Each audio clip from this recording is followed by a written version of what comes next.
This is Houston, contact with a test. 1, 2, 3, 4, 5, 4, 3, 2, 1. 1, 2, 3, 4, 5, 5, 4, 3, 2, 1. End of test.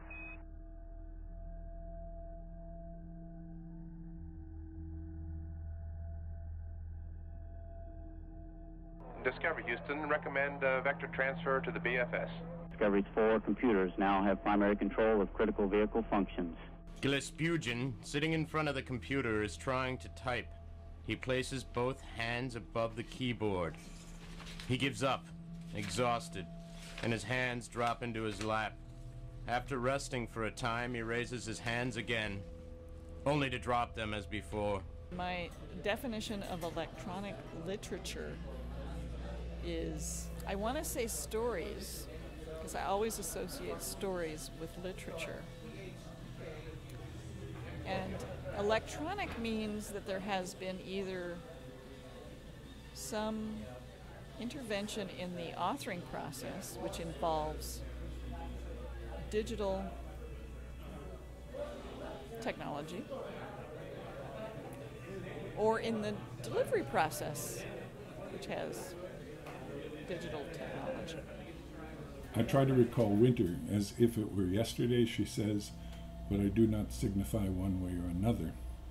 By 5 the sun sets and the afternoon melt freezes again across the blacktop into crystal octopi and palms of ice, rivers and continents beset by fear, and we walk out to the car, the snow moaning beneath our boots and the oaks exploding in series along the fence line on the horizon, the shrapnel settling like relics, the echoing thundering off far ice.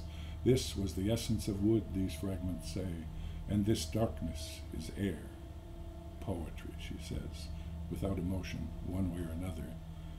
I wrote this in Michigan. I actually can remember the sound of, on freezing days, they may not have been oaks exploding, but the trees kind of popping off along the ridge. And I remember also having walked to my office and seen the afternoon melt freezing across the blacktop like crystal octopi.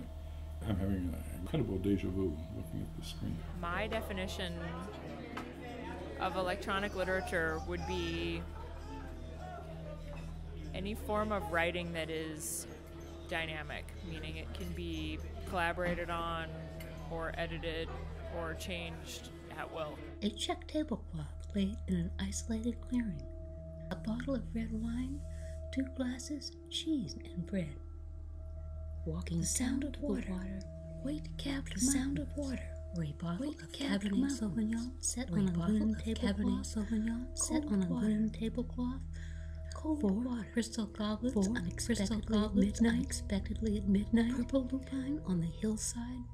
Beside the Dempsey dumpster in town, walking down to the water where the homeless gathered. A flower dress, unexpected woodland events, white-capped spring water in winter. A bottle of Cabernet Sauvignon set on a linen tablecloth. Cold water. A flower dress, the smell of hops and honey. The smell of green grass, outflow of stones by the river. The smell of green grass, under the eaves of the river. The cabin where we were working. The sound of water, white-capped mountains, purple lupine on the hillside, making love. Electronic literature is forms of literature that make use of the computer or the network context to achieve effects that wouldn't be possible in print. My birth takes place more than once in the plea of a bygone monster, from a muddy hole by corpse light, under the needle and under the pen. Or it took place not at all. But if I hope to tell a good story, I must leapfrog out of the muddle of my several births, to the day I parted for the last time with the author of my being and set out to write my own destiny. So it might start with smell when that's possible in the future. At present it starts with image very dominantly and proceeds through text to sound in kind of a hierarchy, which I very much dislike. But I think the opportunities within that for interaction between those different senses and different means of generating stuff are just fantastic, particularly when we bring similar algorithms to bear on all of them.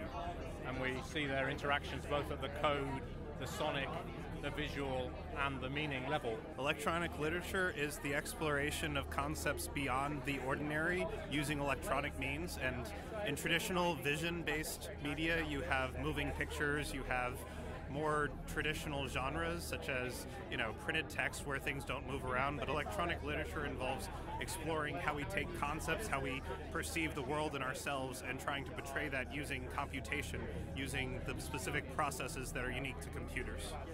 There are two main literary parents for me, for the fiction, and one of them is Thomas Pynchon, and Gravity's Rainbow, which is a novel which contains within it music hall numbers, popular songs, equation. There are no visible artworks, but there is a tremendous reference to the language of art and film and music and theater, and that was a mental model for me, that the novel did not have to proceed in a linear fashion using only narrative. Electronic literature for me is literature that takes advantage of the capacity of new media to alter the state of writing. It's literature that engages its digitality. I remember sitting in my office in Jackson, Michigan, in community college, and thinking, damn, I'm going to have to teach people how to read this thing. Prepared, sugar is not a volume.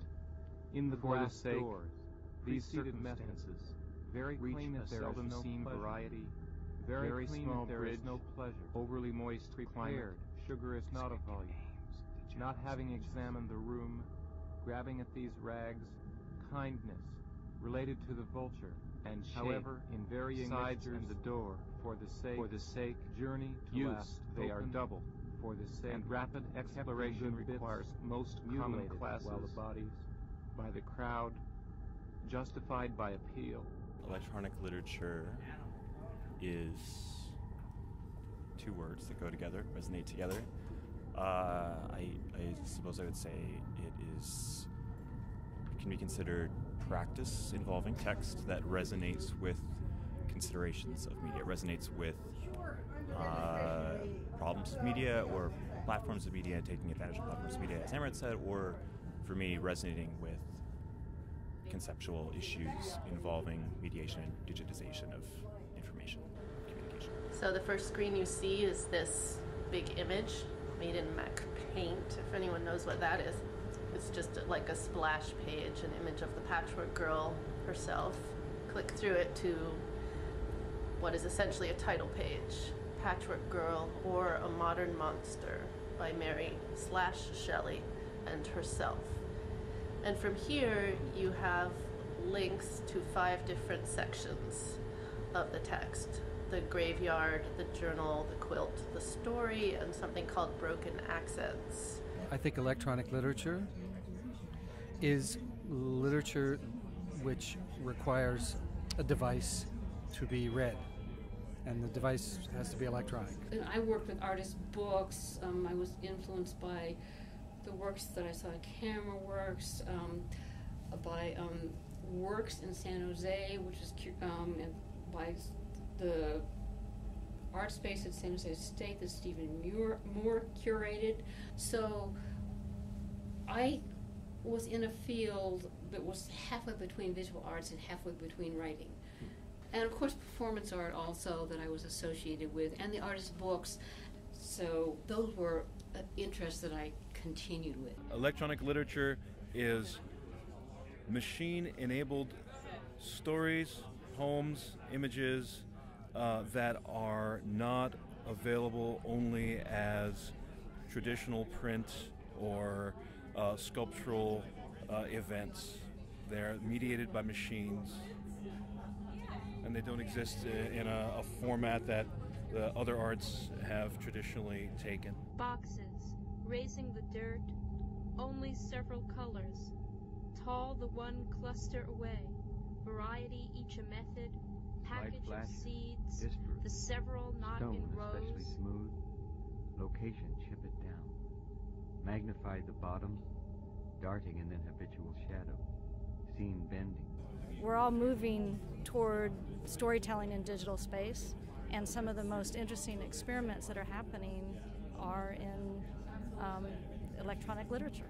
You're coming out of a Dadaist tradition of saying there's something beyond this, and I'm going to rearrange this stuff and find other layers beyond the visible, or make other layers. I think electronic literature is digital-born literature that would not exist otherwise than by mediation through a computer. Electronic literature is the exploration of how we can tell stories with the augmentation of technology. So what technology makes possible in our storytelling palette. I'm particularly thinking about kind of the networked and connective tissues of literature and storytelling, and the ways that we realize those through the technologies we already use all the time, particularly on the web. The lack of clear signals isn't an attempt to vex you, rather an invitation to read either inquisitively or playfully and also at depth. Click on words that interest you or invite you. Electronic literature can be a number of things.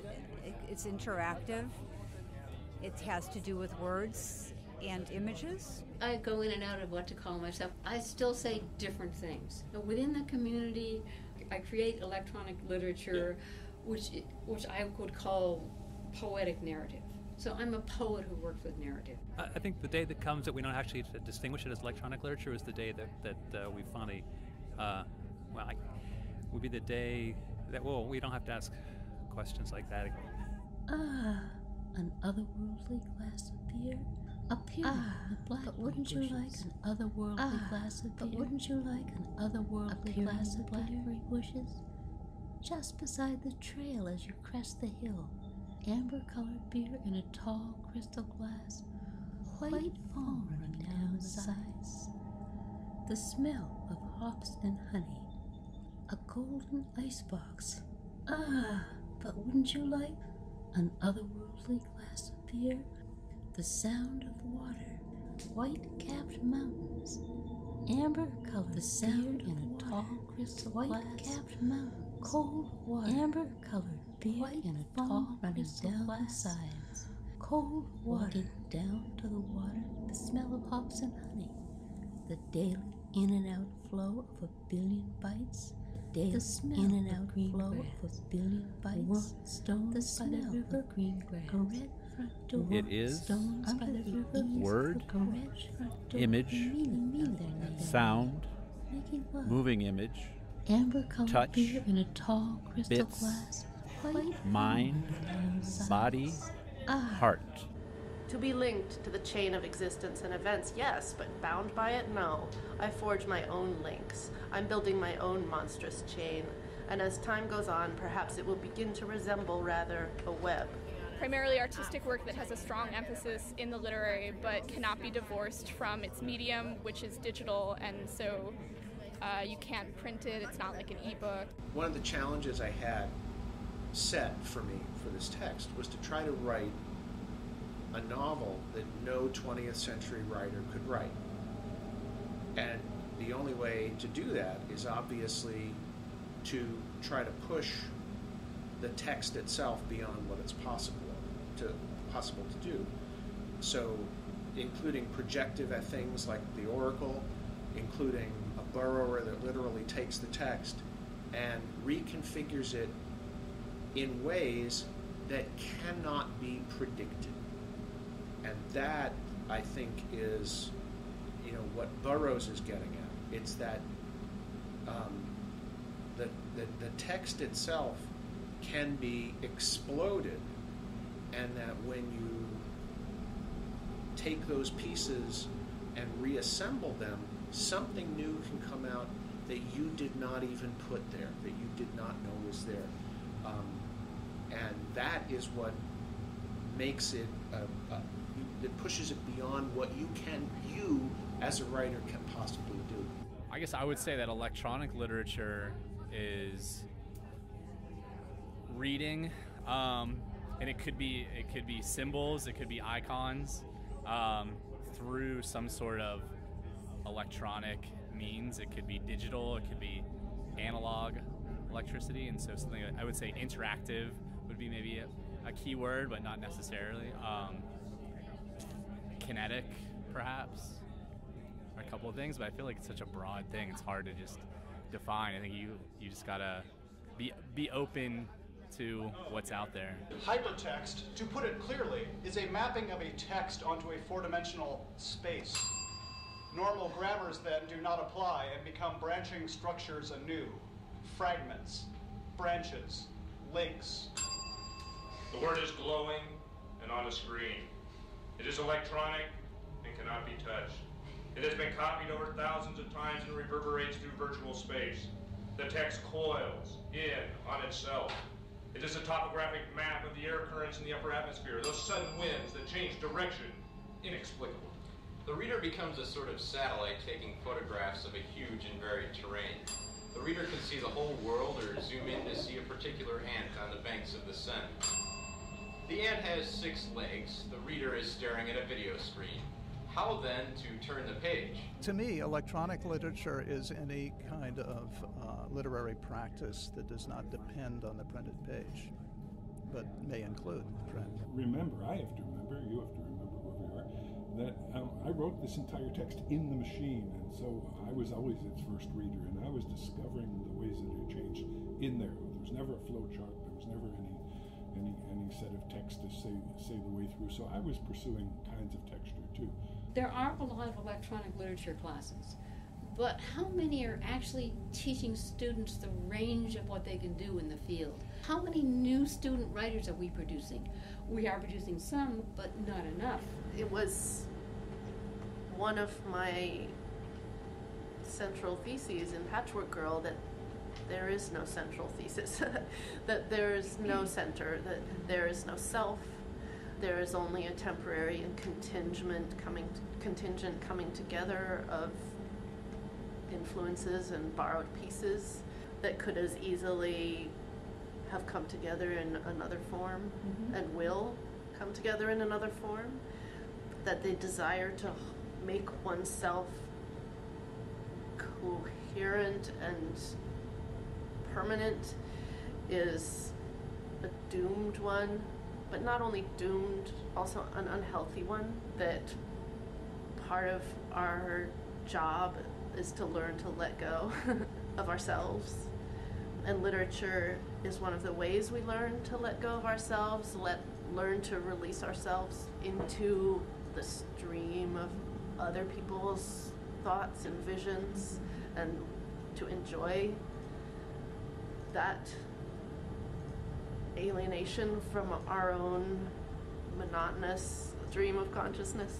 And I think literature is the use of language to sort of disrupt its instrumental applications, right? So the question of electronic literature then is how are people working in the digital vernacular or the emerging sort of media landscape to estrange people from the conventional codes that try to organize human behavior and to create an occasion for something otherwise. We look now at how simple it is to create immersive, full-res images, and we just did not have that technology. So I am very happy with the narrative premise, and I'm very happy with the way I executed given the constraints, but I would really wish I could fix some of those pictures. Electronic literature is anything that you can't do in a linear print, and electronic is the wrong word here. It's anything that stretches text beyond what we have been doing. So I'm actually not too happy about the electronic, digital, analog idea. What I want to say is that we are stretching text, and I'd like to go back to the traditional meaning of hypertext, which was overactive text. Complex, more material, the spiral, a thread. Drink genetic memory contents, womb, dancing ground. The massive against control. Complex, more material, the spiral, a thread. A life after, meet, split, unite. For me, electronic literature is anything that's generated in new media that involves reading and writing. And that reading and writing can be connected to any other medium because of the electronic context. Closure is, as in any fiction, a suspect quality, although here it's made manifest. I wasn't aware exactly how inflammatory that was. I've been burned by that over the years, and people say, oh, well, I remember somebody writing in the New York Times saying that this was an immoral work because it didn't have a beginning, middle, and end, and that literary work should have a beginning, middle, and end, and that closure was what made something moral. When the story no longer progresses, or when it cycles, or when you tire of the paths, the experience of reading it ends. Even so, there are likely to be more opportunities than you think there are at first. A word which doesn't yield the first time you read a section may take you elsewhere if you choose it when you encounter the section again. And sometimes what seems a loop, like memory, heads off in another direction. There is no simple way to say this. Probably the most well-known sentence in the entire work, except maybe the first sentence, is there is no simple way to say this. My response to what is electronic literature is, if you can read it, see it, hear it, play it, and sing it, it's probably electronic literature. Midnight and at who divulged only into the system under the login of a long-departed guest, whose password still resided in my memory. Midnight, the inquiry from Mary was not divulged only at that hour. She too entered the system under the login. Who are you, guest two? Scrolled across my screen deleted by a chat request. Electronic literature is literature that's made on the computer and intended to be read on the computer. Digital work that addresses questions of reading and writing. And I believe that electronic literature is literature that uses the internet or computers or mobile phones or such technology to function. My definition of electronic literature would be multimodal digital production meant to be read on a screen, computer screen. As far as electronic literature goes, whoa, that's a toughie. I think it's literature that can't be presented in a static way, such as on a printed page. So there's something about the digital that is intrinsic to the work of art. My definition of electronic literature is digital narrative is the first term that comes to mind because that's how I entered into the group. But the longer I have been here, I have found it means poetics, it means coding, it means all sorts of ways of manipulating language using digital technology, and not always to tell a story. Well, for me, electronic literature is a strange hybrid that combines a literary sensitivity with all the potential that digital technology can provide the artist. Literature, whether consumed or created on some type of electronic medium, which would mean something like a computer or anything that needs electricity or requires electricity. It's organic, like the branches of a tree. Yeah, it's an electric toaster in that tree that serves up pop-up poetry. I would define electronic literature as any text that can only exist on a computer. Electronic literature feels to me like something that has been deliberately left undefined and perhaps undefinable. I think that it's a concept in transition that may actually never find a definition and fade from our vocabulary before anything gets codified or settles in. They think electronic literature is anything that is branching and interactive. Works that make use of the capabilities of the digital context and the digital properties to create pieces of work. I don't know, some kind of that kind of stuff. I consider electronic literature to be literary work with interesting literary aspects. It takes advantage of the capabilities of the computer, whether it's networking, multimedia, computation, interactivity, and it is extending what the literary means using computation and computers and their capabilities. When I think about what is electronic literature, it gets kind of tied up with other terms that we have used to define this field.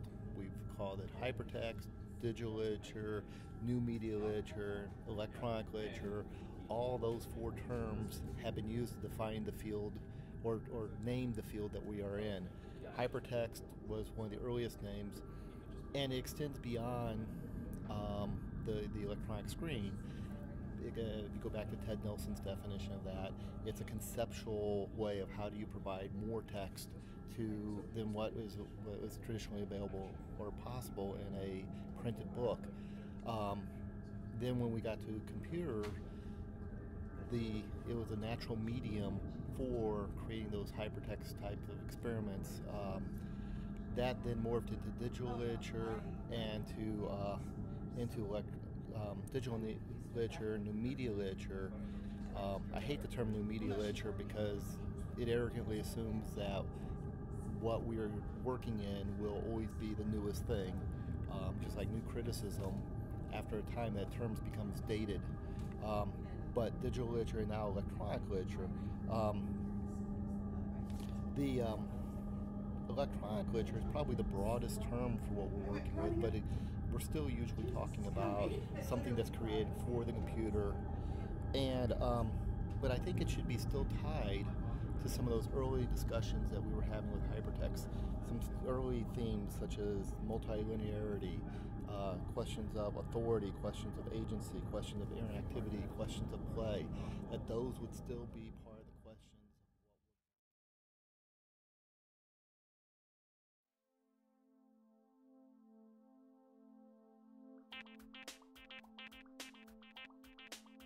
We are composing a culture with one work upon another. The Pathfinders project is a preservation project that aims to make electronic literature available for generations beyond us. This project is very important because if you think about it, early digital literature represents a cultural moment and a historical change in the way we think about literature. In Pathfinders, we used a concept called Traversal, a way of capturing author and user interactions on the work's original platform. I wanted the reader to feel that there were distinctly different human stories. This is fundamentally embodied. Somebody told me it was their bedtime story every day, and it was a lot of fun to do, and I also found telling the story that way appeal to the social media nature of the audience. We think this method of preservation, in conjunction with things like migration and emulation, will keep crucial works alive so that future readers can better understand them. Without a doubt, we have the potential to transform the field of digital media preservation. This multimedia book is just the beginning.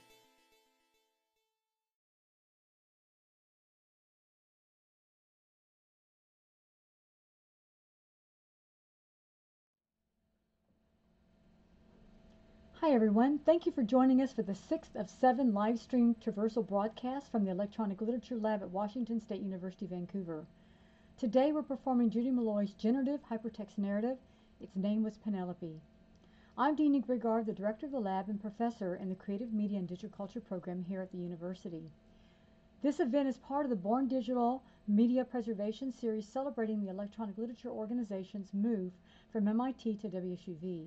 It's sponsored by this university, as well as WSU's Louis E. and Stella G. Buchanan Distinguished Professorship and the Electronic Literature Organization.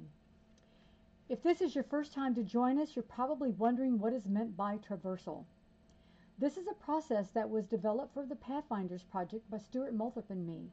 It's defined as an audio and video recording of a demonstration performed on a historically appropriate platform by an author and/or reader of the work. Think of it as a more formal game playthrough. I'm performing the Traversal today, and I will be using the Macintosh SC, which came out in 1987, and it's running system 607. We are live streaming this Traversal as well as capturing the social media content that's generated during the event. We're also collecting this critical information, references, other content for the open source book created on the Scalar platform called Rebooting Electronic Literature that all of us in the lab are producing together. The book is available for viewing already. We've already completed Sarah Smith's King of Space, David Kolb's Socrates in the Labyrinth, and Jade Yellowlee's Douglas's I Have Said Nothing. And we will have Rob Kendall's A Life Set for Two completed probably by the end of next week. We're releasing this information, each chapter, as it's completed, so it's done serially. The URL is being put onto the screen for you now in the chat, as well as on Facebook and Twitter. I'd like to acknowledge Judy Malloy, who's joining us today online and for the Q&A on the YouTube chat. So thank you, Judy, for being here and for all of your support. I also like to acknowledge my colleagues in the Electronic Literature Lab. I'd like to start with Nicholas Schiller, who's the Associate Director of L, Greg Philbrook, who's the Instructional and Technology Support Person in my right hand. I also have Vanessa Rhodes, who's our eLit Research Assistant, Veronica Whitney, the L Catalog Content Specialist, Mariah Gwynn, our Games Research Assistant, and Katie Bowen can't be with us in face-to-face today, but she's coming in online. She's our Document Specialist. The link to this live stream will be archived at the L website, which we post on Facebook and Twitter, and our Facebook channel and our Twitter hashtag are both eLit Pathfinders. I'll perform this work for about 30 minutes, and then we'll follow this performance up with a Q&A. You can post your questions to us via the YouTube chat, and Judy and I will answer them. So let's get started. So I'm using as I mentioned, the Macintosh SC, and I'm actually also using this version of Judy Malloy's work. This is a 3.5-inch floppy disk she gave to me in 2013 when I visited her for the Pathfinders project when she was at Princeton doing her distinguished professorship. It comes, as I said, on this floppy disk. I'm going to put this inside the drive now. It boots up very quickly. We think about older computers, we think about how slow they are, but not in this case. You see the icons at Eastgate Systems. This work was published by Eastgate in 1993. When we open up the work, you'll see here the wonderful little icon, and you see the image of the sailboat. That sailboat is represented on the front of this folio here, as well as the cardboard folios that came out as well. And you can see a good image of it here, perhaps. So I'm going to click on the launcher icon, and you'll see the title page. It's going to go away quickly, but you'll notice it'll say copyright 1992. It's really documented as 1993. It also came out in 1990 as a version, basic version. The original version of this was in 1989, and it was produced for exhibition. It was produced and then recreated, reworked extensively in 1990 in BASIC. And that's the version Judy was using when she sent it to Mark, who then published it in this particular format using the story space aesthetic in 1993. The work boots up automatically to Dawn. There's actually 6 files, or 6 episodes, 6 chapters, 6 books. I think of them in terms of the Homeric book because this work alludes to and references Homer's Odyssey. Its name was Penelope. The titular Penelope is not the female character in the story. It's actually the little sailboat that's referenced throughout the work. But the main character, the narrator, is a female named Anne Mitchell, who's a photographer. She's an artist. So she is the female lead in this, and is involved in all the action. Everything revolves around her. So, but it references Homer's Odyssey throughout. And what's interesting about this is that in Homer's Odyssey, Odysseus gets most of the attention for being the main character. But if you read Homer's work in Greek, you notice that Penelope plays a very strong role. And even though her position is one of domestic life, without her intervention, Odysseus cannot be successful in coming home. So there's a real interesting difference in the way translators have rendered her through time and the way she is in the original text. And I really like the way Judy uses the original references to this work, because it invigorizes Penelope's position as a lead character, which makes sense in the 20th century. So we start with Dawn. Dawn was the goddess Eos in ancient Greek, and it also references the rosy-fingered dawn that Robert Fitzgerald is known for in his translation, in his 1961 translation of the Odyssey. Judy uses two translations in this work, the Fitzgerald 1961 and Rouse's 1937, and they're very different. We're going to be seeing some of these throughout my reading. We're starting with Dawn. I'll be reading through parts of this and jumping around, and it'll take about 30 minutes. So the story begins in the file called Dawn. To read the memories from Dawn, click on Next or press Return after each screen. To move to another file, choose See or Song. The narrator is a photographer. Her name is Ann Mitchell. And if you can see this interface, you see that at the top there are 3 menu items. These are the traditional menu items for much of how Apple products work. We have File that contains New, Open, Close, Quit, Edit. But then we have this one for Penelope, and allows us to go to the previous page. At the bottom, however, embedded in the work, is Next, See, and Song. So just to take us through this quickly, you'll see that if I click Next, this takes us to the first lexia of the work.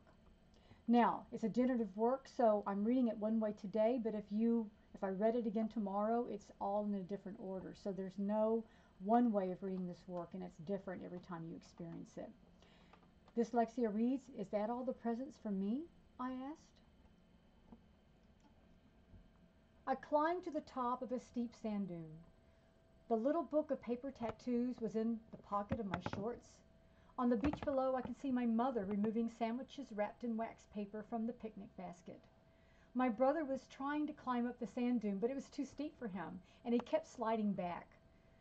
I chose a tattoo of a horse's head from the little book. I spat on it and pressed it tightly to my wrist.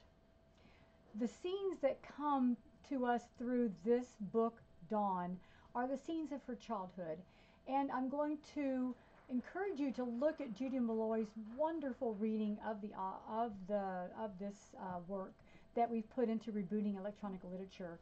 And I know the folks in the lab that are live tweeting are going to be putting that URL online for you.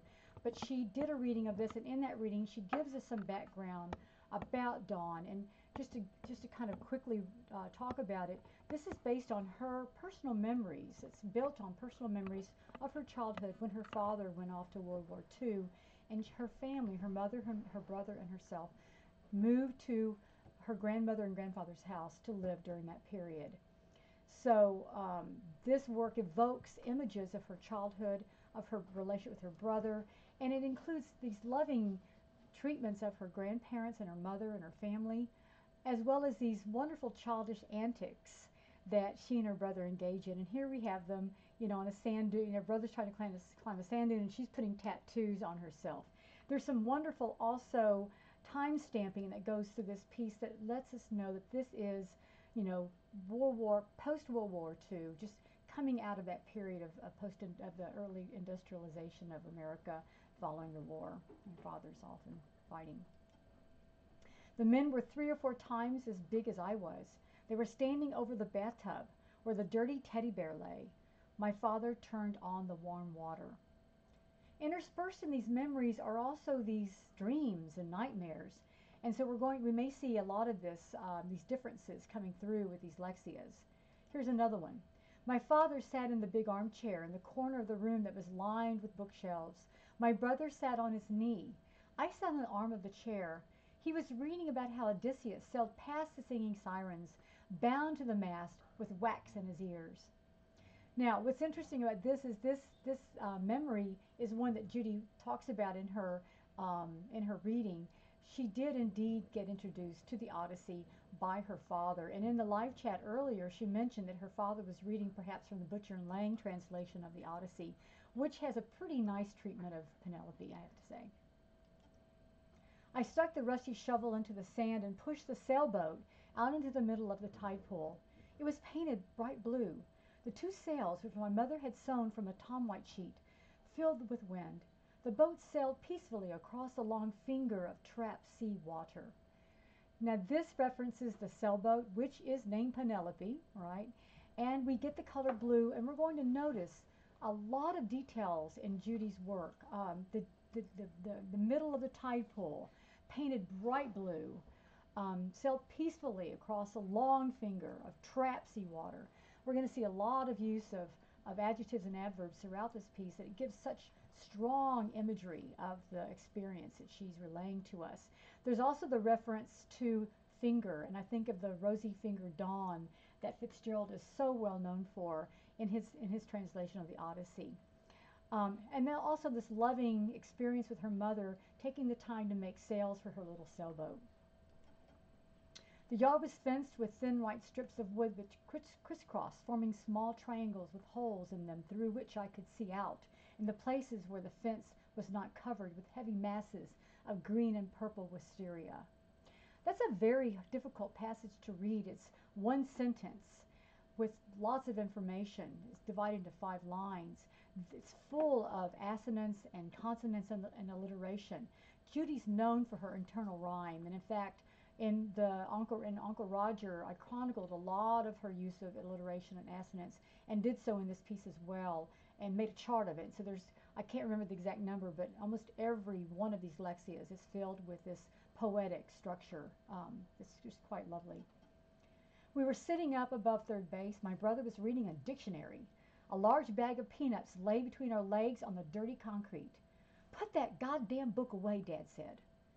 Ted Williams was swinging his bat in on the on-deck circle. He looked very small in the lens of my square black camera.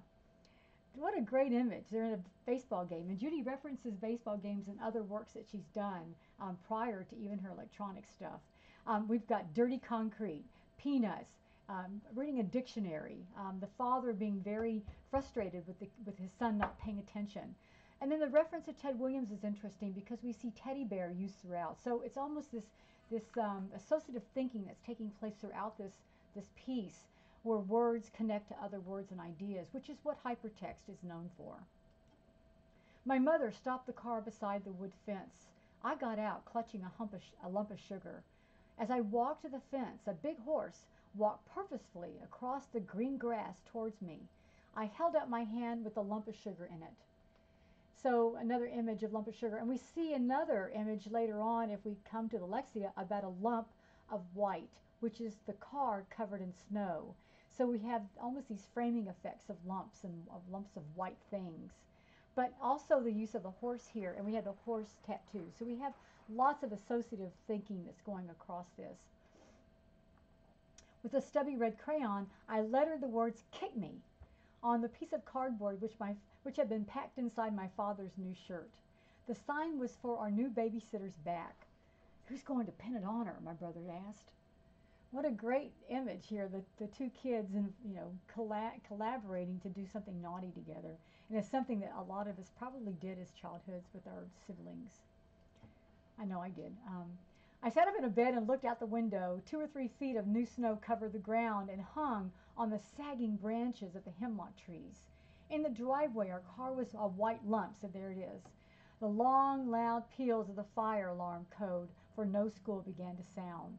You never know what lexies are going to come up, so I'm really glad this one came up so you could see the framing of this white lump.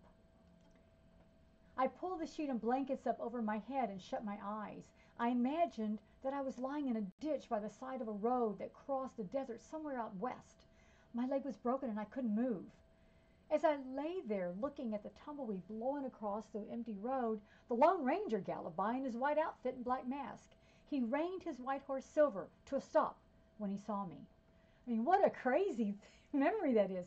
That, at the time she was a young girl, the Lone Ranger was a very popular television show. you know, hi ho silver was a catchphrase of the period. And but she's remembering this like a dream or nightmare, the broken leg and a desert. And so you know, this is a little bit whimsical, but at the same time a little scary. A long table set up in the basement of the church was covered with containers full of mustard, ketchup, green pickle relish, chopped onions, sauerkraut. People were milling around the table with hot dogs in their hands. The other thing I've always liked about Judy's work, and we found this also to be true of Uncle Roger, is she loves to put food in there. So there's all her work contains, you know, all this work contains food. And these lexias, there's potato chips and all kinds of things that we'll come across. And here's you know, a whole list. And if you think about it, in the Homeric epics, in all epics, one of the features of epic is the list of boats, list of ships, list of names. She does this in this lexia as well with a list of food. So this raises the work to an epic stature for that reason. We sat on towels in the back seat of the warm car. My hair was damp and salty. The sand, which had stuck to my wet feet, grated on my toes inside my sneakers.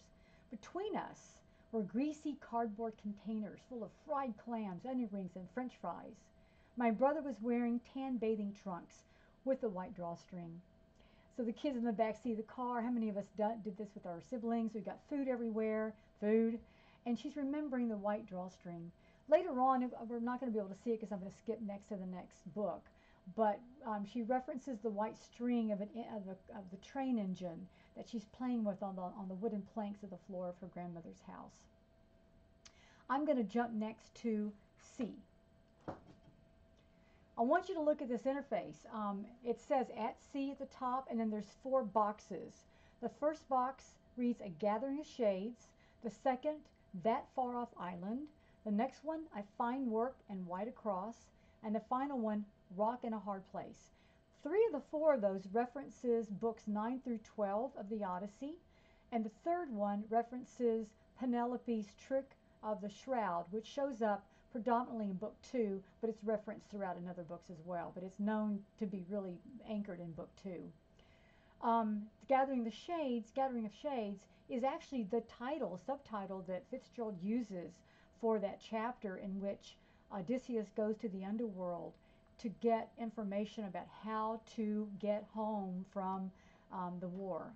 He's lost. He's been ambling about the Mediterranean after Troy, and it's been many, many years, close to 10 years, and he's trying to get home. And he's been told by Circe, or Circe, to go to the underworld, make a sacrifice, and get the information from the shades, or the ghosts there.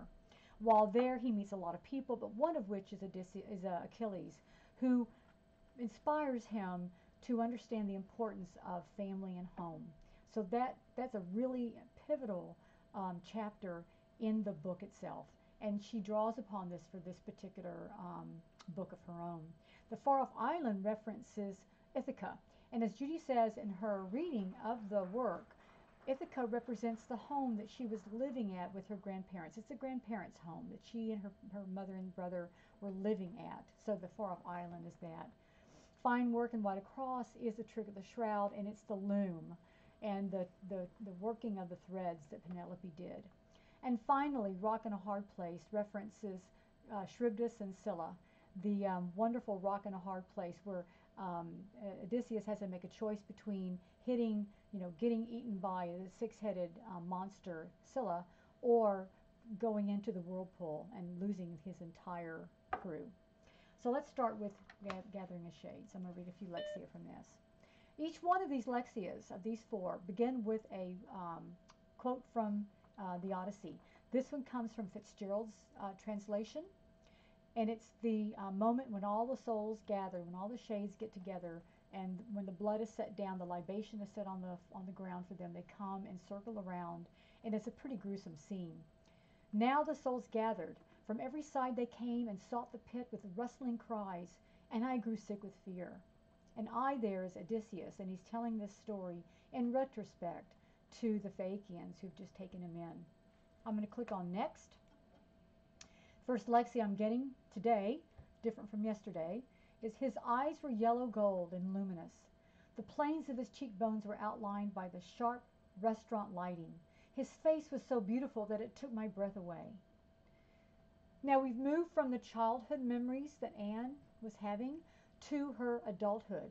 And we're going to find that she's now living in the Bay Area, and she's an artist, and she's running in an art crowd in the avant-garde world of the Bay Area. And so we're going to be hearing about exhibitions and art shows and catalogs and artists. And it's a really exciting time in her life as a young adult. It was a big house, furnished downstairs with small pieces of well-formed wooden sculpture, which were not what one usually saw in her work. In the hallway, white cans of generic beer with black labels were piled on a long table, along with bowls of tortilla chips and red salsa. Behind the table, a curving staircase led upstairs. Halfway up the stairs, a slide projector was projecting images on the landing wall. The rhythmic click as the slides changed was audible, but I could not make out what the images were. I stepped behind the table and started to walk up the stairs. At the end of the hall, there was a white freestanding semi-cubical structure about the size of a bathroom. On two opposite sides of the structure, black curtain keyholes, each about the size of a defensive lineman, were cut into the walls. I pushed aside the curtain nearest me and walked in. My immediate impression was that I was in a small white room looking into a mirror. I saw myself reflected back as a nude man wearing nothing but a black top hat. So now we're getting images of the avant-garde art that Anne is experiencing in this world. Terry was standing beside the banister. He looked smaller than I remembered. There was a gold ring embedded in his nose. In his hands he held 2 or 3 bouquets of flowers. A tall, lean man with unruly shank of dark, limp hair hanging over his forehead came up the stairs with a bunch of tiny red roses and baby breasts wrapped in a clear cellophane in his hands. He leaned down and kissed Terry on the mouth, pressing the flowers into his hands. What Judy also tells us in her work is that this time period also references the AIDS epidemic. And so some of the characters that we come across, we learn later die of AIDS, or one in particular I came across died of AIDS. And so we're getting these images of gay culture and the AIDS that was just wreaking havoc in America during that period. There was a woman in a long white dress standing in the center of my studio, right beside the ladder I'd used in a performance at Target Video about 6 years ago. The wind was blowing her dress around her ankles. Long blonde hair was braided around the top of her head. I was just getting ready to say something to her when she disappeared. "Where did she go?" I said out loud. "She went away," said my cat. He was curled up at the foot of my bed. His voice was hoarse, malodorous croak. When his mouth moved, he looked like the old man who lives across the hall from me. So once again, we're getting dreams and nightmares embedded in these memories. We see the same treatment of narrative structure, narrative content in Uncle Roger when Jenny's recalling her memories in those 3 parts. And here we have the cat again referenced. And the cat is almost like the Cheshire Cat, imparting information to Alice, who definitely seems like she's in a rabbit hole. On the steps of the auditorium, I sat between 2 men who I had known for many years. We were wearing official-looking badges with our names printed on them in large black letters.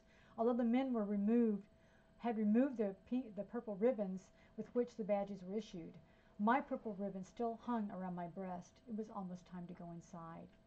I want to read a few more because there's a couple things I'm hoping to get to. I'm going to kind of move through this and see if I can find... Okay, I sat down beside her on the bed. The wooden loom with yellow and pink threads stretched across it occupied most of the room. I love the image of the loom here. The magazine was on the small table beside the bed. She picked it up and opened it to the bad review. The room was covered. It was a covered porch with glass windows on 3 sides, through which sunshine and cold air streamed.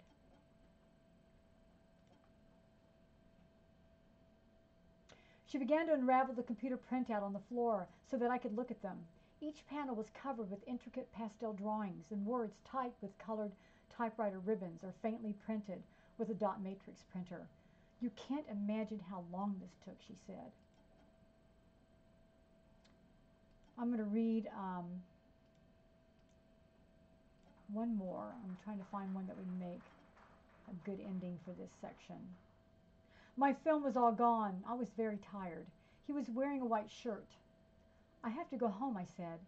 He leaned over, and I leaned over and kissed him on the cheek. He pulled away. I'm going to go back to sea now and jump over to Far Off Island. He worked as a projectionist at a porno theater. His name was Edgar, and then that defaults to Rouse's translation. This one reads, if you knew what troubles you will have before you get to Ithaca, you would stay where you are and keep this house with me. That's actually Circe talking to Odysseus, trying to convince him not to leave her island and return home to Penelope. I'm going to go to next. On the telephone, he told me a story about working in an ice cream store when he was 14 years old. I looked through the box of photos that I keep by my bed while I listened. I kissed him lightly.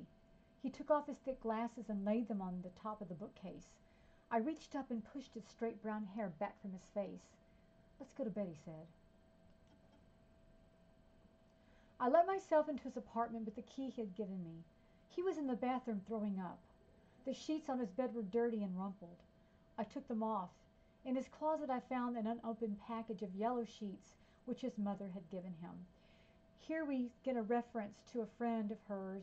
When I first read this years ago, it struck me that this could be an AIDS person, AIDS victim. And as I read through this again this week to prepare for this traversal, I believe it does connect to her friend who died of AIDS, that we learned dies of AIDS. Annie, sit down beside me, he said. I put my hand on the zipper of his tan shorts. When I opened my eyes in the hospital, he was sitting on my bed reading. She ends up in the hospital, and at this point we don't know why. His room was hot and stuffy. I knelt down in front of him and unzipped his pants. Now, it's interesting to think about the sexuality in this work. This work is created for standalone computers. You bought the floppy disk, you went home, put it in your computer, and generally the computers, these are not networked, right? And so this is very different than what we produce today, which is over the web. And so a lot of work that was produced early on was extremely experimental and more sexually explicit than a lot of work we get today that's mainstreamed on the web. And I find that to be an interesting dichotomy of early works and the works that are produced today. And I love Judy's work because it's unabashedly sexual, and in this case, Anne's sexuality is quite strong in this particular book. We watched the twigs move along ahead of us until the brook curved and the water carried them out of our sight.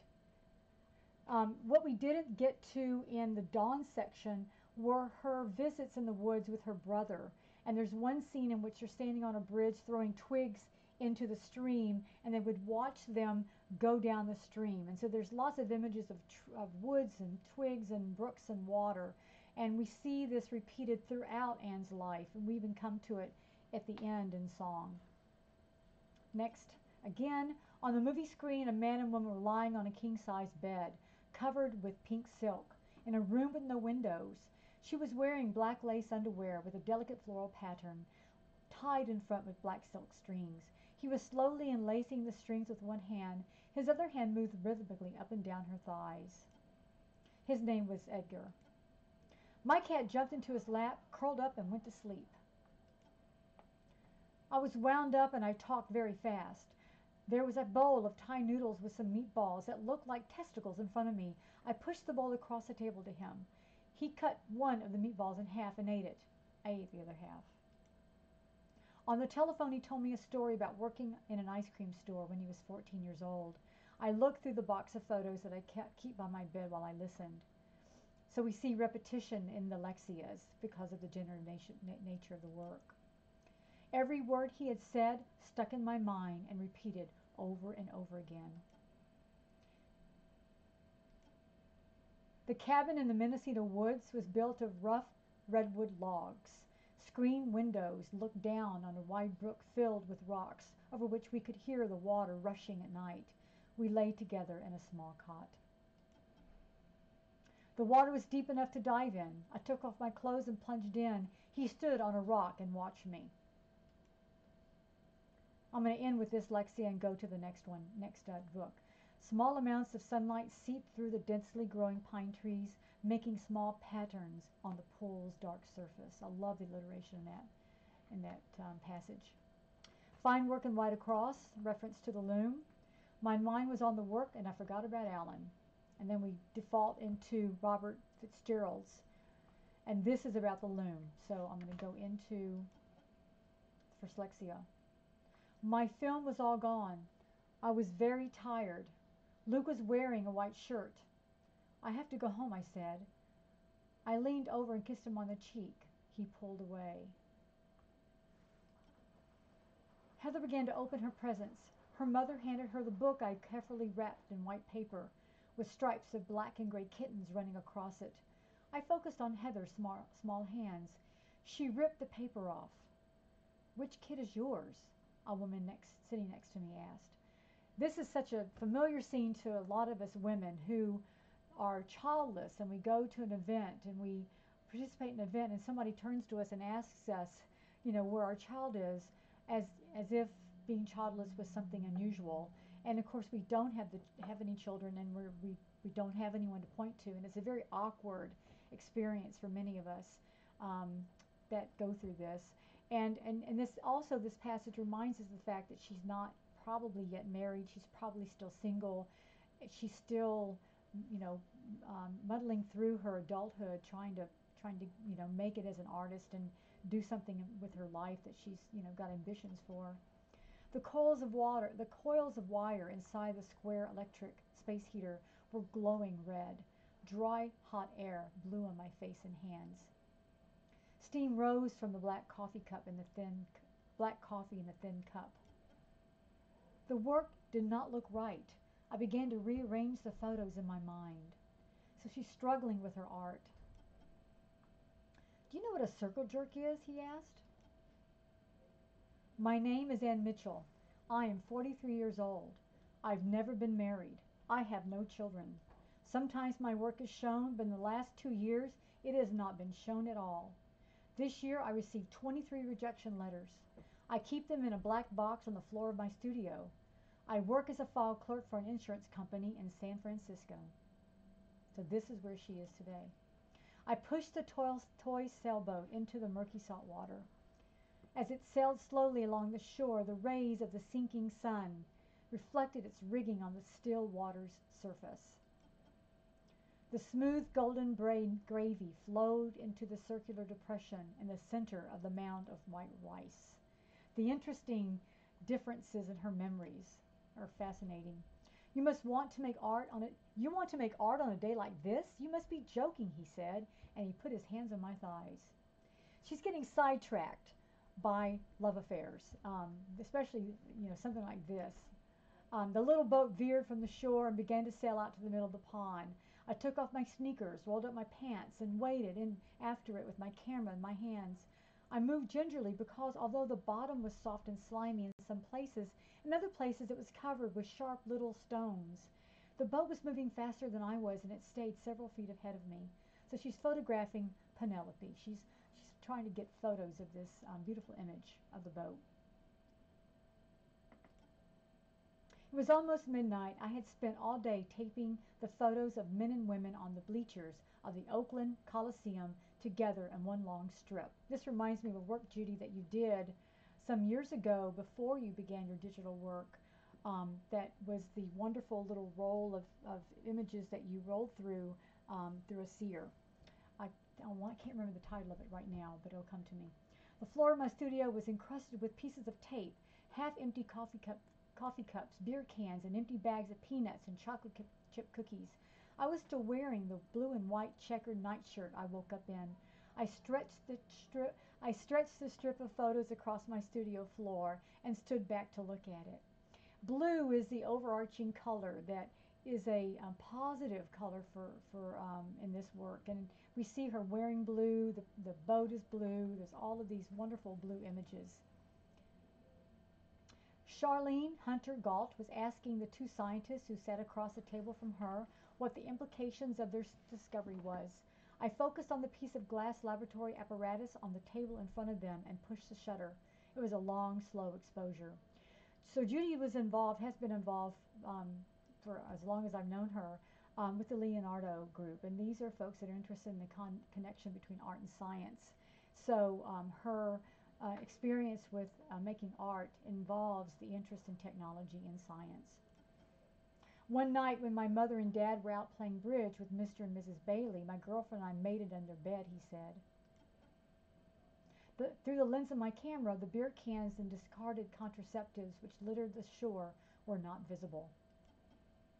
I mixed the powdered gravy mix with water in the chip blue enameled saucepan. As I stirred it, it thickened quickly. Tess jumped up on the table, lay down on the pages of the open notebook, stretched out, rolled over, and waved her paws into the air. I put down my pen and scratched her black stomach. The interruptions, the disruptions are just so present in the work. In the middle of Sproul Plaza on the Berkeley campus, I sat on the edge of the round fountain that is usually not turned on and was not turned on then. It was a warm summer day. For a while I just watched the people go by. My camera was in my lap. The positioning of her work in the Bay Area, Berkeley, San Francisco, La Mamelle Gallery is mentioned in here as well, which is her friend Carl Loeffler's wonderful space. These are all referenced in the work and situates the piece in the West Coast area. On the TV screen, Pat Buchanan was explaining why raising the minimum wage would be bad for the economy. He was wearing a dark blue suit and red tie. I looked through the lens at his wide forehead and slicked back thinning hair. I'm going to stop with that here and go back to C for the last of these chapters, Rock in a Hard Place. We women that walk the earth are a touchy generation. I like that. We get Rouse's translation, and this is once again the reference to the two sea monsters, Scylla and Charybdis. There was no one in the lunchroom. I opened the jar of artificial creamer. Quickly I ate 4 teaspoons of cremate using a white plastic teaspoon which had been lying on the counter by the sink. Now think about it. We're now in the last of these books. She's working at an insurance company. She's eating creamer from the cremate bottle jar from a dirty spoon that's on the counter. I mean, she's obviously not making enough money to live and thrive, and this is really bad. Wet towels and dirty underwear are scattered on the bathroom floor. She said, "Oh, he has AIDS. Didn't you know?" "Which kid is yours?" a woman sitting in the room next to me asked. "There have been complaints about your personal telephone calls and the noise your computer printer makes," he said. The 2 local curators who had recently sent me rejection letters were standing together in the middle of a crowd of mostly male artists. I walked quietly past them. So the rejection, the fact she's working now in this office and is getting criticized for her work ethic, eating creamer out of the creamer. I mean, this is not a good sign that her career's done well. A man stopped and spoke to him. They talked as if they had been lovers, she said. It was cold. She pushed a yellow chair closer to the heater. I looked up from the computer. "Yes," I said. "You sent the wrong report," he said. He was holding a yellow order form in his hand. I took it from him and looked at it carefully. Behind the supermarket there was a Dempsey dumpster into which they threw wilted lettuce and rotting tomatoes. It was dust. I approached it stealthily. So now we're even dumpster diving. All the periodical subscriptions which I was supposed to renew had expired. So far no one had noticed. She can't even afford her magazines. The phone rang 4 times, and then the tape on his answering machine began to play. "Leave me a message. Leave me a message." I hung up. He said, "The machine is out of paper." I opened my desk drawer and took out the key. I walked over to the machine, nailed down and opened the cabinet on the bottom of the machine where the paper and the toner are kept. I removed the green and white wrapper from the new package of Xerox paper and loaded the paper into the machine. So this mundane task she has to do when he could have done it himself. Obviously he's in a position of power. in authority, and she has to do this menial task that he could very well have done himself. Wet towels and dirty underwear were scattered on the bathroom floor. A young woman in a dark, short black lace dress through which a maroon silk slip was visible leaned over and kissed him on the mouth. It was getting dark. I opened the hood of the car and looked inside. One of the things we didn't come across in the other readings, the other Lexias, is that she has trouble with her car, and it's a growing trouble. It gives her trouble in one section, but then breaks down in another, and so the car is a constant reminder of her financial straits. The telephone rang. I put down the receiver and went to the filing cabinet. I opened the drawer labeled A to E and thumbed through the carbon copies of old forms. I couldn't find his order. I went back to my desk and picked up the receiver. I'll have to call you back, I said. I wrote the book title and his name and telephone number on a piece of yellow notepad paper, which I taped to my desk. Yellow becomes a really interesting color. It's used in these kind of negative ways, but it's also found as the color of the rocking chair of her grandmother, of which she has great memories of. She said, "He died last winter, didn't you know?" "There have been complaints about your personal telephone calls and the noise your computer printer makes," he says. I opened the closet door and searched carefully through the pockets of every garment in there. There was 35 cents in the pocket of my red plastic raincoat. So now she's even looking for change. We find Alexia at some point where she's even moving the seats around in her car looking for change that might have fallen out of pockets.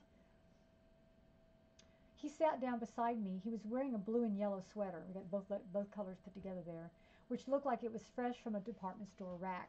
My lip was split down the middle where I'd been biting it. "I don't have time for lunch," he said.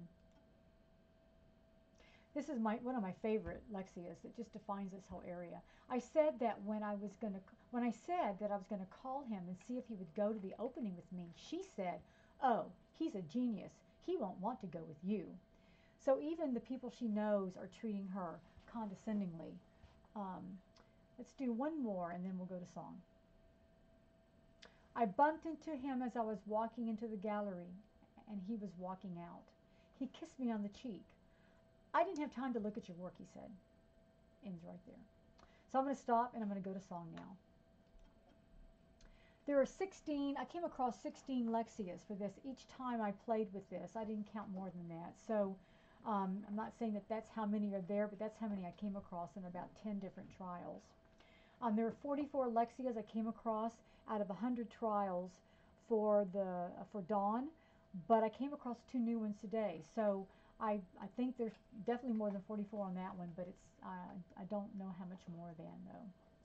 So this one starts with Rouse's translation, and this is about the siren song.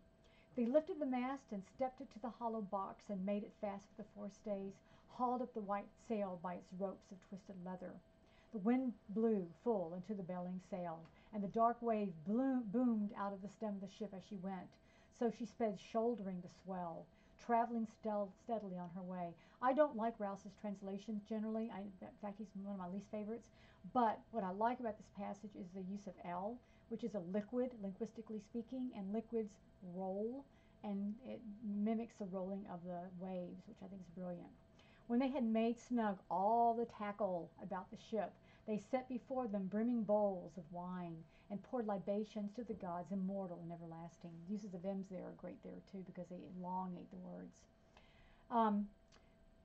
It's important that Odysseus hears a siren song because it imparts wisdom.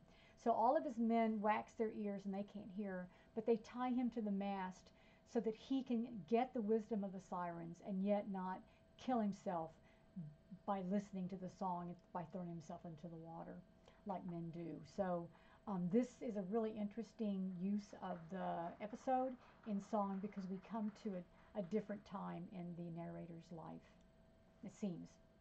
So I'm going to go next. Here, there are no crowds of young men and women wearing black. Every evening at around 5:30, pickup trucks with gun racks and big dogs in the back pull up to the general store. 2 or 3 men get out of each truck and go into the general store, emerging in 5 or 10 minutes with 6 packs of beer.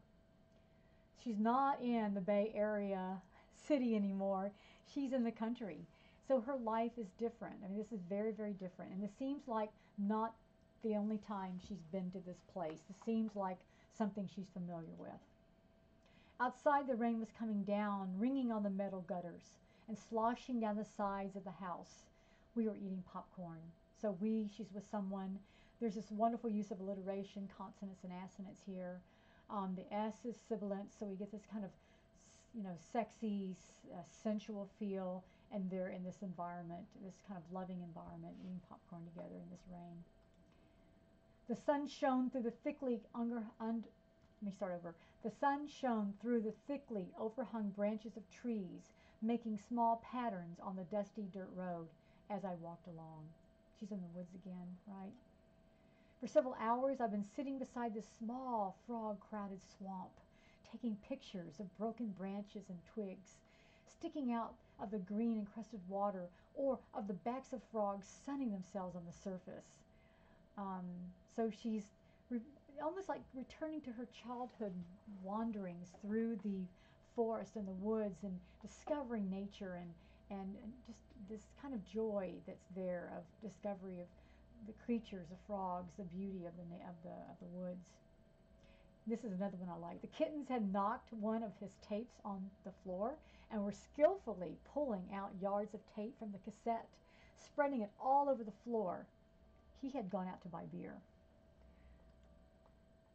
He was sitting on the couch looking at the fire. I lay down beside him, moving closer. I put my head in his lap. He began to stroke my hair, pushing it back from my forehead. The scenes that take place here in this one, I don't know if Judy intended this or not, but the way that they come across is that we have, they're sexual, but they're tender, loving, as opposed to passionate, and there's more tenderness here, less kind of wild passion, and just kind of abandonment in we see earlier. So this is a tender scene. On the plane, I read People magazine and looked out the window. He listened to tapes and worked in his notebook. For a while, we argued about politics. He said, "We are not going to argue about this anymore." I put my head on his shoulder. I reached up and began to unbutton his white and gray checked flannel shirt. The kittens were chasing grasshoppers in the orchard, jumping in the air when the grasshoppers jumped in the air, and then attacking each other, rolling around in the grass and biting each other's ears. On the telephone, he told me a story about going for a walk at noon in San Antonio. It was very hot and there were no sidewalks, there were no crosswalks, and the big cars never stopped. "Are you all right?" I asked. His voice sounded like a running brook. I lay down in the tall grass and looked up at the sky. I could hear bulldozers working over on the other side of the hill. There's this bucolic sense that's being overrun by humanity, but at the same time, it's almost Whitmanish in that, the leaves of grass where she's situating herself, or even Wordsworth, situating herself, underneath a tree and writing poetry or making art. I picked up the kittens and put them in the bedroom, shutting the door tightly. I began to wind the tape back into the cassette. It looked a little frayed. I heard his car in the driveway. So we get a kind of continuation of that earlier episode. I woke up in the middle of the night. We were lying back to back. I turned over and kissed him softly between the shoulder blades. I moved my fingertips down his smooth back. He turned over and pulled me closer to him.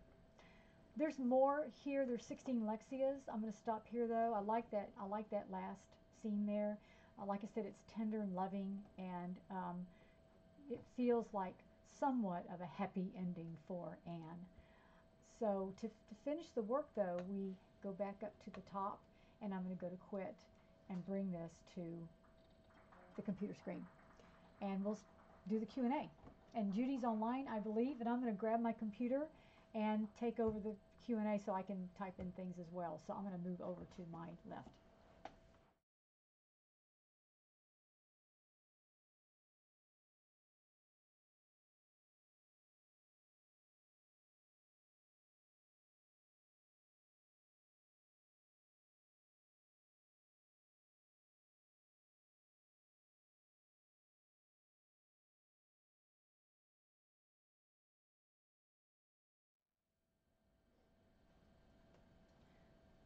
So do I have questions from the group here?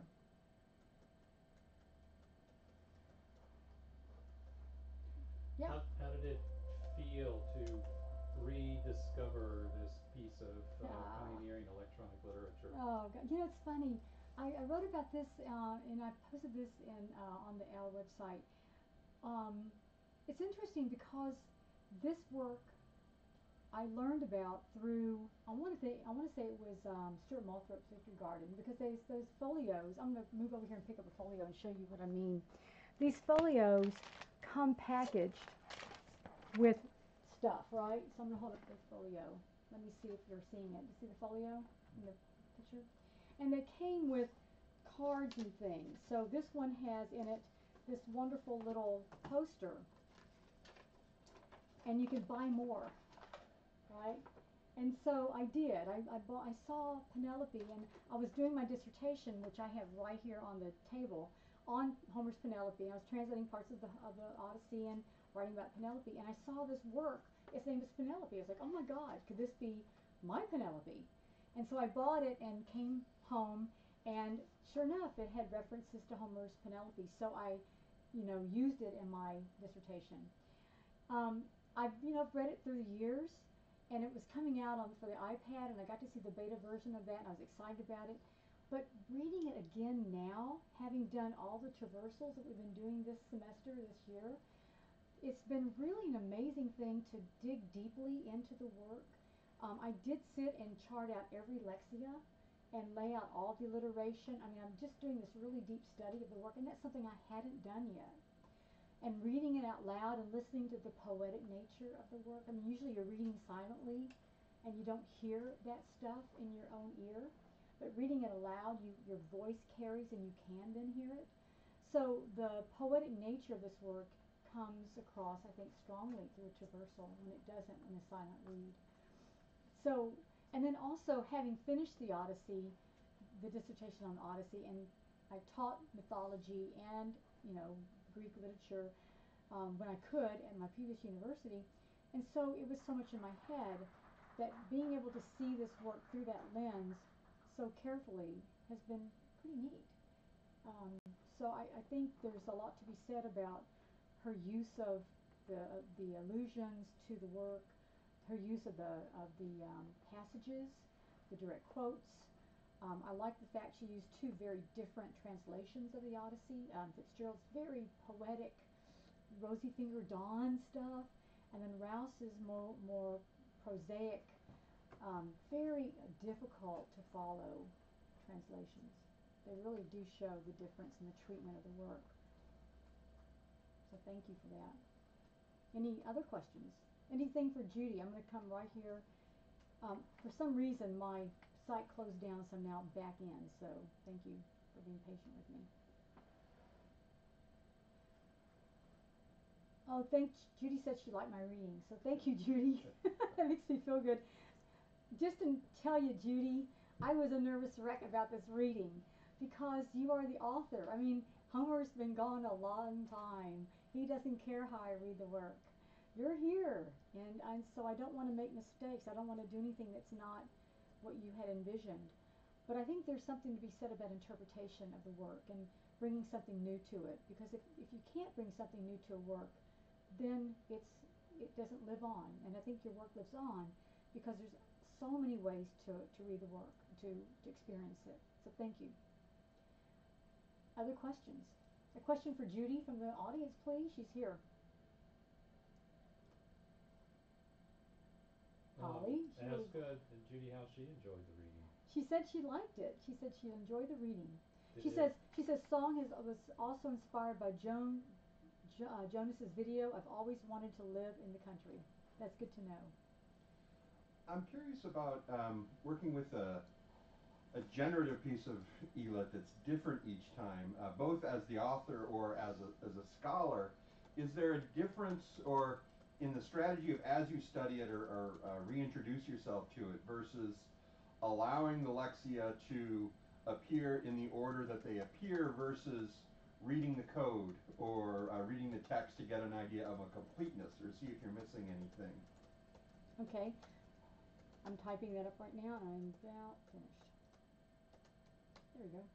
So Nicholas is asking about the generative nature of the work, especially in ordering of it in terms of its completeness. That's how I kind of, you only get 200 characters, so let's see if she responds to that. I'm going to read while she's typing, I'm going to read some of the things she said here in her notes. Anne is a mid-career woman artist, which was often the time of rejection. The projectionist in the porno film scene is an SFAI grad who is getting an MFA in film at San Francisco State. And that's actually mentioned in Alexia. I didn't get to that Alexia. There's so many of them that I didn't get to. She also says that the meaning of song is open to interpretation as to whether it happened or not. That's good to know. Let's see if she's answered yet. She's still typing. While she's doing that, do you have questions for me about the traversal or anything about ancient Greek? I'm dying to talk about it. I just wish we had an ancient Greek class so we could actually take it here. Yeah, I have 13 translations of Homer's Odyssey, which I use for my work, and this is the Fitzgerald. Such a beautiful translation. It's not the best translation, really, but it's a beautiful translation. My favorite, people ask me what my favorite translations of Homer is, and it's usually by the book, like Butler's book 2, Fitzgerald's book such and such, and so it's not just one translation, but I think Fagel's is probably the most faithful if you're going to do that. But I think Judy's work, going back to Judy's use of these allusions, it's just fascinating, because even in Dawn, you're just marking up all the different ways she's built on the Homeric epic. It's fascinating. Did she answer? Mm-hmm. As a writer of generative hypertext, I spend a lot of time reading and rereading to see how the different output works. Yes. And I'm going to say this is the same as you did with terminals. Uncle Roger.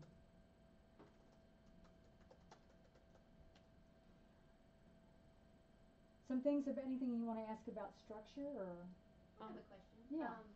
I'm curious about the choice to turn Penelope into an object rather than, like I know that she said that Anne was kind of interpretation of Penelope, but I'm thinking about all the different interpretations of the text that have rewritten Penelope, particularly Atwood's interpretation of Penelope ad, and I was just curious about her choice to turn Penelope into an object rather than to recreate her as.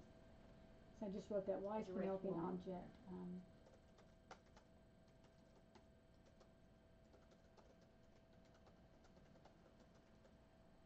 Okay, so I'll let her type that up.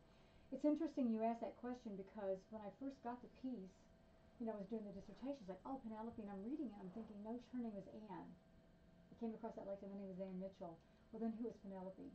And I didn't come across one Lexia that says the sailboat's name is Penelope. It was always, in my mind, left open. So I didn't associate the work, immediately with an object. And Judy has written extensively about this piece. So if you go to the L website and look at the today's listing, you'll see I took a lot of the works that I found and made them available for you. And they're all online stuff, so it's all there for you to download and look at. But she tells us that it's the boat, right?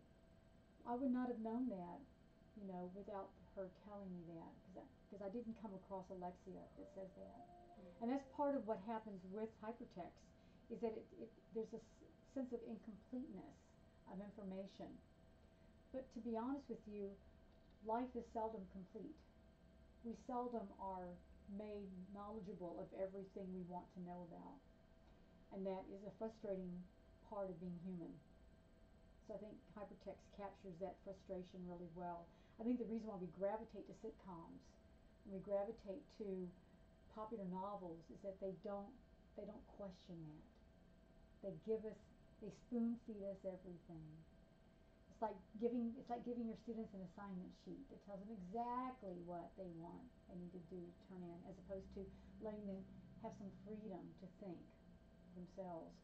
And I think it's an important part of being human having to grapple with the unknown, you know. I'm still waiting, and she's still typing, so, but that's, I don't know why that is. But the sailboat becomes this fixture through her work that represents childhood and, you know, innocence. Another question? Andrew, you had good questions last time. You have one this time? I didn't catch enough of it to have a Ah. question. Holly, I asked you earlier. Did you have one? Yeah, I came in kind of late. I feel a little lost. A little lost in the piece. Yes. Okay. Does Judy Malloy always write so vivid like that? I've never read any of her other works, so I don't know if that's a very common theme. So Judy, I'm gonna answer that, but here's her response to the first question. I wasn't comfortable making Anne Penelope, so I used the boat named Penelope to key the metaphor of the whole. That makes sense.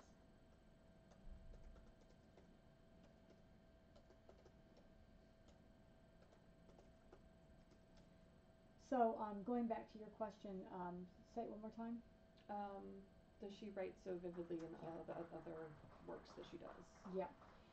So yes, detail is very important, I think, at least in the works that I've read by her. I've not read everything she's done, but I've read a lot of what she's done. I'm particularly keen on, did a deep study with Uncle Roger, and I've done deep study now of this, and I'm in the middle of deep study of this. I've done Roar of Destiny. What are some of the other ones I've done? I know probably about 4 of her works pretty well. And that's one of her hallmarks is detail. So, yeah. I'm kind of curious how she developed that. I mean, did she just, was she always really good at being that detailed, or is it something she learned through, trial and error, or maybe a class or something? Or maybe someone inspired her?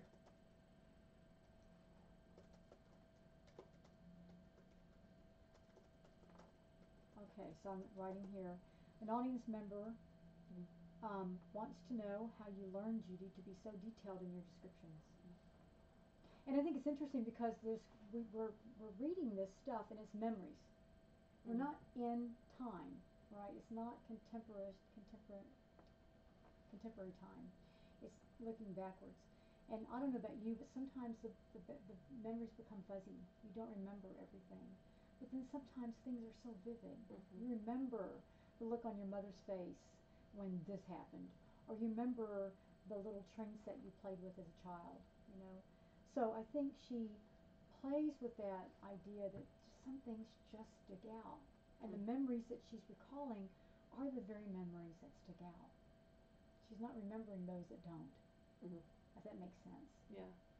So it makes that piece interesting because it actually seems like flashes of memory, In Uncle Roger, she does this really interesting thing. In one case, here's her answer. My studio background was in art, and my work for many years was artist books and photographic artist books. Okay. So that's how she gained that. And I have some wonderful images, if you're interested, of her early works. Okay. And I've got a little article that I've written about them. But she's done some beautiful things from. I wasn't kidding when I said she had done this piece where she took photos, and then those little clicker things. It was like, I have one up here, actually, an example of the little television set where you just look in and you click through. She took one kind of like that and put the film in there, and you're clicking through images of the football game, baseball game. So I think it's called Take Me Back. Is you talking about a Viewmaster with the... Not a Viewmaster. Okay. They were like little tiny objects that you could click through. And in some cases, they were shaped like television sets. And I've got one up here in the cabinet I can bring out later. But they would have images, and you just kind of tick, tick, tick through them. And so she took one of those and hacked it, essentially, and put her own images in there. And that was her art piece. And then she's done a lot of really interesting work like that. So there's that one. There's also, she did a lot of work with card catalogs. So this work that she's doing here comes out of the work she was doing with card catalogs, where she would write little pieces of text or have images, and then you would pull up a card, and that would tell the story. So it was cut up poetry, so to speak. It was early hypertextual experiences, right? And then when the computer made it possible to do that very thing more seamlessly, that's when her work made the leap into that environment. She was doing things with serial publications. With Uncle Roger, she started, I think it was December 26th, 1986. She began releasing small increments of a story over the net, not the web, but over the net, to a BBS. And then people, you'd have to wait a couple hours to get it. You wake up in the morning and you read it, but you'd read your most recent installment of the work. And then the next couple would come the next day. So she did this over the course of a month or so. She released the first book or first part of Uncle Roger, which is called A Party in Woodside. And then she continued that through with the next one. Then she took that and then reworked it into a database narrative, and she worked it. I mean, then it became a hypertext online and a website. But just that idea of making that leap from print to electronic, taking this mechanic feature and then finding the method to make it better with computers. Yes, Holly. She seems to make that leap really effortlessly, especially with the background in studio art. Did she find that jumping into the technology ever provided her with roadblocks in telling her story? All right, I'll ask her that.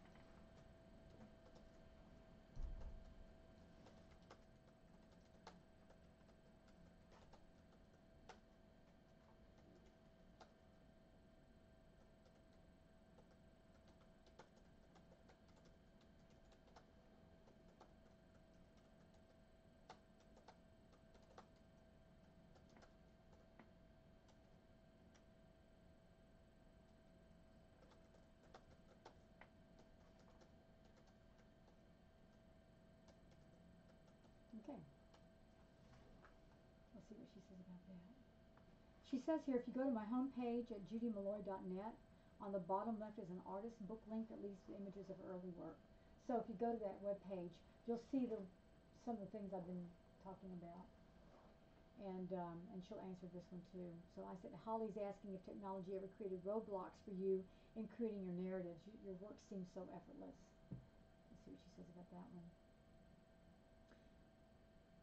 Judy is a working artist. She's never not producing something. As long as I've known her, she's in the middle of some 20,000 projects.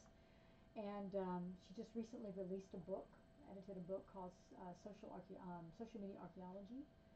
And she's got a piece in Women Tech Lit that's very good. It chronicles some of her works.